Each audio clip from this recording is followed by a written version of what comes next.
Guys, আসসালামু আলাইকুম। সবাই কেমন আছেন? আজকে আমরা এসেছি চট্টগ্রাম ডিসিপার ফুল উৎসবের মাঠের মাঝখানে চলে এসেছি। উত্তর পাশে চট্টগ্রাম শিল্পী গোষ্ঠী নাচ গান চলছে। চারিদিকে ফুল আর ফুল। আমি বাবার সঙ্গে রাগ করে হঠাৎ করে অন্য জায়গায় চলে গেছিলাম। বাবা এক জায়গায় অনেকক্ষণ দাঁড়িয়ে থাকে।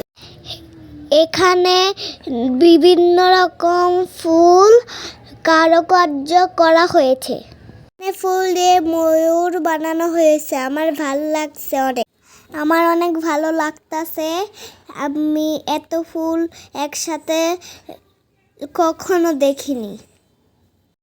আমার ভিডিওটা যদি ভালো লাগে সবার, তাহলে লাইক কমেন্ট শেয়ার করে দিন।